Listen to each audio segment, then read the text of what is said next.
नमस्कार मित्रांनो, मधुराज मराठी स्टोरी या यूट्यूब चॅनलवर आपल्या सर्वांचे मनपूर्वक स्वागत आहे। तर आज आपण समाधान ही कथा आपल्या चॅनलच्या माध्यमातून ऐकणार आहोत। मित्रांनो, जर तुम्ही या चॅनलवर नवीन असाल तर चॅनलला सबस्क्राईब करून बाजूची बेल आयकॉन बटन नक्की दाबा। चला तर सुरुवात करूया आपल्या या कथेला। खूप खूप वर्षापूर्वीची ही एक गोष्ट आहे। एक श्रीमंत सावकार होता। अलोट संपत्ती होती। पुढील 7 पिढ्या जरी बसून खाल्ल्या तरी संपणार नाही एवढी संपत्ती मिळवली होती। तरी पण हा श्रीमंत सुखी नव्हता। मनात काहीतरी विचार होता। त्यामुळे रात्रभर झोप यायची नाही। त्यामुळे खरा सुखाला तो वंचित झाला होता। त्याने प्रत्येकाला विचारलंय, मी काय करू म्हणजे मी या विचारातून सुटेल आणि मला सुखाची झोप लागेल। त्याला कोणीतरी सांगितलं, तू संतांना शरण जा, म्हणजे संतनच तुला यातून सोडवतील। श्रीमंत संतांच्या शोधात निघाला। वाटेत एका झाडाखाली एक साधू महाराज बसले होते।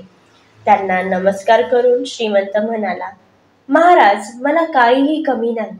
पुढील 7 पिढ्या बसून खातील एवढं मिळवलं आहे, तरी मी सुखी नाही। एक विचार मला झोप येऊ देत नाही, त्यामुळे मी सुखी नाही। साधू महाराज म्हणाले, आधी विचार काय आहे ते सांग, म्हणजे त्यातून कसं सुटायचं ते सांगतो। श्रीमंत म्हणाला, महाराज, तसं म्हणाल तर मला काहीही विचार नाही, पण एक विचार आहे, आणि तो म्हणजे माझ्या 8व्या पिढीचं काय होईल। कारण 7 पिढ्यांचं कमवून ठेवलं आहे, चिंता आहे ती 8व्या पिढ्याची। साधू महाराज हसले आणि म्हणाले, काळजी करू नकोस, मी तुला यातून सोडवते। साधूंनी त्याला 1 किलोभर तांदळाची पिशवी दिली आणि सांगितलं की त्या डोंगरावर एक म्हातारी एका झोपडीत राहते, तिला हे तांदूळ नेऊन दे, म्हणजे मी तुला तुझ्या विचारातून मुक्त करतो। तांदूळ घेऊन श्रीमंत म्हातारीच्या झोपडीत आला। ज्या झोपडीला दार सुद्धा नव्हतं, ती भगवंताच्या भजनात दंग होती। तिची भाव समाधी लागली होती। श्रीमंताच्या पायाच्या आवाजाने आजीची भाव समाधी भंग झाली। तिने वर बघितलं आणि म्हणाली, का आलास बाबा इथे? तो म्हणाला, म्हातारे, तुला तांदूळ द्यायला आलो आहे, हे घे, मग मी जातो।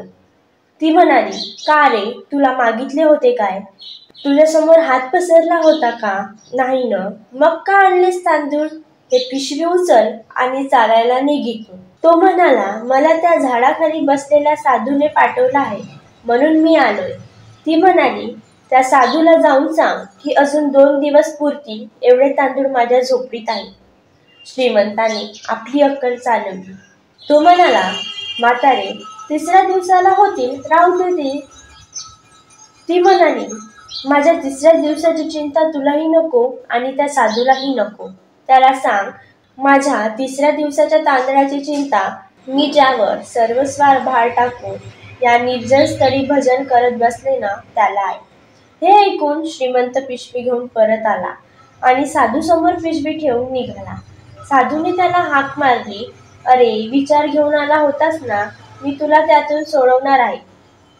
श्रीमंत खाली मान घालून म्हणाला, महाराज, मला उत्तर मिळालं आहे। 3ऱ्या दिवसाची तांदळाची चिंता न करणारी म्हातारी जेवढी सुखी आहे ना, तेवढा मी महामूर्ख दुःखी आहे। अर्थातच या कथेचा आशय हा आहे की सुख कशात आहे हेच आपल्याला कळत नाही, तर सुख समाधानात आहे, आणि हे समाधान बाजारात विकत मिळत नाही, ते भगवंताच्या भजनात मिळते। भोजनात सुख नसून भजनात सुख आहे। आमच्या जीवनातील भजन नाहीसे झाले आणि आम्ही भोजनाला प्राधान्य दिलं, म्हणून आम्ही दुःखी आहोत। मित्रांनो, जर तुम्हाला ही कथा आवडली असेल तर कथेला लाईक करून शेअर करा आणि कमेंटमध्ये नक्की सांगा कशी वाटली ही कथा। चला तर भेटूया आपण दुसऱ्या व्हिडिओला।